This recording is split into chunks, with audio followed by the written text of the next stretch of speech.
Aujourd'hui, effectivement, 22 janvier, nous fêtons par anticipation d'une journée la victoire lors des élections locales du 23 janvier 2022. Pendant presque un an, nous avons pu impulser la rupture. La rupture, s'il y avait un mot pour qualifier ce qu'on a fait pendant un an, c'est le mot rupture. Rupture avec une pratique que nous jugions à l'époque comme étant une pratique imparfaite. Donc nous avons pu, pendant cette année, changer complètement de trajectoire. Dès les premières heures, en termes de bonne gouvernance, déjà, nous avons tout fait pour que tous les marchés de la commune de Diass puissent être, disons, visibles dans le SIGMAP. SIGMAP qui est la plateforme, n'est-ce pas, qui permet aux acteurs de voir les marchés que la mairie de Diass entend passer. Donc, ce qui nous a permis, pendant cette année, de tout faire pour que cette équité, pour que cette transparence puisse être de rigueur. Nous avons également eu à demander au bureau organisation et méthode du chef de l'État, qui est sous l'autorité du chef de l'État, nous avons donc eu à demander au bureau organisation et méthode de venir nous accompagner pour un audit organisationnel. Audit organisationnel qui nous a permis, n'est-ce pas, de mettre en place un organigramme que nous déroulons actuellement, mais également de pouvoir, en termes de perspective, éclairer davantage, confronter notre vision à cette perspective. Donc, je pense même que nous sommes la seule commune au Sénégal à avoir bénéficié, n'est-ce pas, de cet accompagnement du bureau organisation et méthode. Mais également, à tout point de vue, nous avons donc fait de sorte que tout se passe dans les bonnes règles. Comme nous le savions déjà avant d'accéder à la tête de la mairie, le foncier constituait l'essentiel de l'activité au niveau de la commune de Diass. Tous les va-et-vient, toutes les entrées et sorties au niveau de cette commune étaient axés essentiellement autour du foncier. Nous avons dit stop. Et en disant stop, cela nous a permis de faire un audit foncier, une cartographie foncière, mais également d'y voir un peu plus clair en termes de perspective. Pendant un an, sans une seule recette tirée du foncier, nous avons pu faire ce que les anciennes équipes n'ont pas pu faire. Ça veut dire quoi? Ça veut dire qu'il n'y a pas que le foncier comme source de recettes municipales. Nous avons pu réaliser tout ce qu'on a eu à faire avec un budget déjà d'emblée qui est passé dès la première année de 1,2 milliard à 1,8 milliard et quelques. En 2023 déjà, ce budget même est passé à 2,371 milliards, ce qui fait, n'est-ce pas, un bond impressionnant de plus de 82%. Donc c'est dire donc que pendant un an, au niveau de tous les domaines de compétences transférés, nous avons agi. Aujourd'hui, la commune de Diass, avec ses moyens propres, est en train de construire 12 salles de classe. La commune de Diass, avec ses moyens propres, a injecté 700 tables bancs, ce qui est une première au Sénégal par une commune. Injecté 700 tables bancs déjà. C'est assez impressionnant.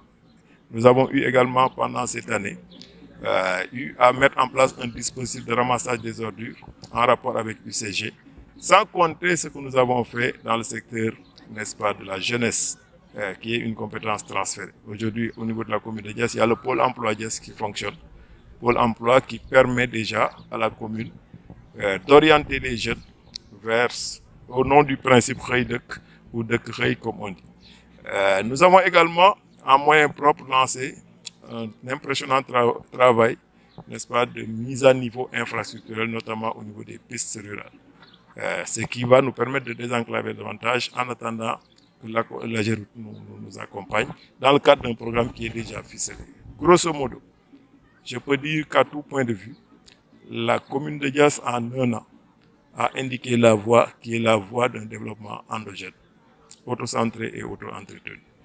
Maintenant, ce jour anniversaire nous permet déjà de faire le bilan, parce que ceux qui nous ont élus savent ce que nous avons fait. Nous allons leur rappeler ce que nous avons fait. Mais on ne va pas se limiter à ça, nous allons également indiquer la perspective, parce que comme on dit en Wolof, Wadgal Yego.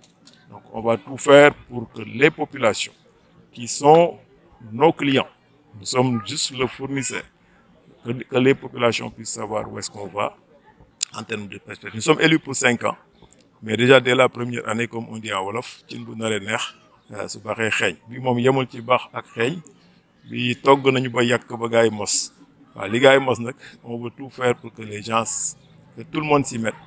Aujourd'hui, la commune de Diass est une commune bénite et nous voulons tout faire pour que cette bénédiction se traduise en actes concrets sur le terrain et nous avons déjà bien commencé. Oui, sur la question de l'eau déjà, nous avons beaucoup fait. Quand je dis nous avons beaucoup fait, déjà en rapport avec OFOR, déjà il y a le château d'eau de Diass qui est en cours de réalisation. Mais également nous avons travaillé d'arrache-pied avec Aquatec pour pouvoir faire de sorte qu'il y ait déjà 200 branchements sociaux qui sont en cours, sans compter l'extension également qui sont en cours. Il y a des quartiers qui n'avaient pas d'eau. Je peux donner l'exemple du quartier Kermouri de Togo, qui n'avait pas d'eau et qui en a déjà. Sans compter d'autres quartiers, je pourrais en citer plusieurs. Mais c'est un programme qui est en cours et ça va nous permettre de résolver le gap. Il y a aussi une partie des villages qui sont connectés sur le réseau de Sen'Eau. Qu'est-ce que nous avons fait à notre arrivée? Pendant 6 ans, le réseau Sen'Eau était bloqué à cause des travaux sur l'autoroute à péage. Nous avons débloqué la situation en faisant de sorte que déjà le réservoir de Rancha qui alimente tous les villages environnants de Gandoul jusqu'à Dague puisse être, n'est-ce pas, réfectionné. Nous avons insisté là-dessus. Et aujourd'hui, ceux qui sont branchés sur le réseau Sen'Eau ont de l'eau à gogo, comme on dit. Et depuis 6 ans déjà, il y avait beaucoup de soucis à ce niveau. Même sur l'électricité également, nous avons beaucoup fait. Beaucoup fait. Aujourd'hui, la Senelec a injecté beaucoup de poteaux. L'extension est en cours. Il y a des villages encore qui ont des difficultés, notamment le hameau de Altouel, notamment le quartier, n'est-ce pas, de Tchalao, là-bas à Dague, notamment aussi Bandiepel 1 et Bandiepel 2. Et également l'extension des villages, parce que aujourd'hui, il y avait beaucoup de lotissements qui ne tenaient pas compte, n'est-ce pas, de l'avis de la Senelec. Ce qui fait que donc, quand tu fais des lotissements non autorisés, les services techniques de la Senelec ne prennent pas en compte, n'est-ce pas, ne prennent pas en compte ces lotissements. Aujourd'hui, il y a un retard à ce niveau que nous sommes en train de combler.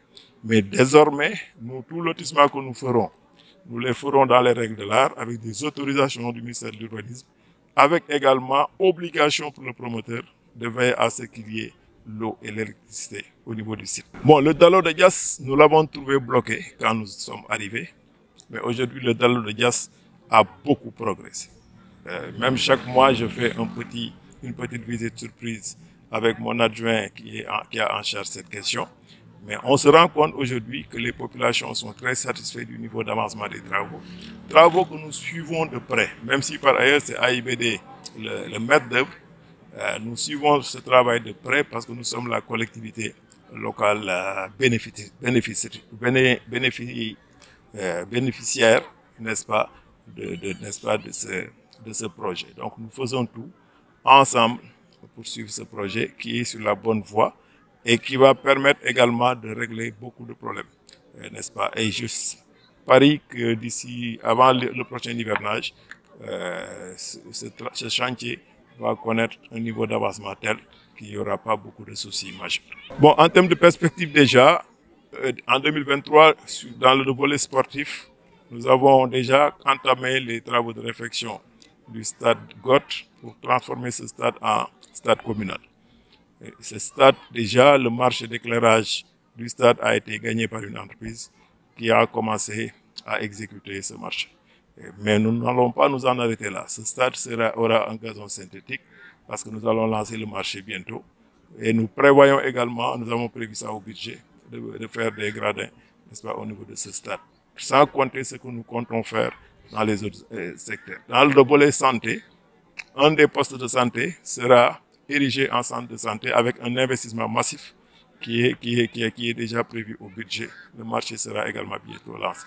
Récemment, vous avez vu au niveau du village de Gandoul, à notre demande, sur notre forte insistance, la Fondation Sonatel a déjà réalisé un paquet de projets que je peux appeler les 6 bijoux de Gandoul.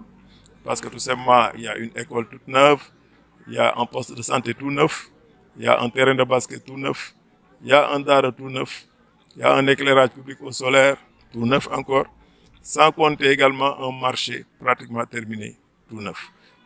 Donc, une mairie a plusieurs leviers. Nous, on s'appuie déjà sur notre budget pour voir qu'est-ce qu'on peut faire en propre. Nous insistons également sur qu'est-ce que l'État peut faire, les services techniques de l'État, mais également qu'est-ce que les partenaires, les entreprises qui sont là peuvent faire en termes de RSE.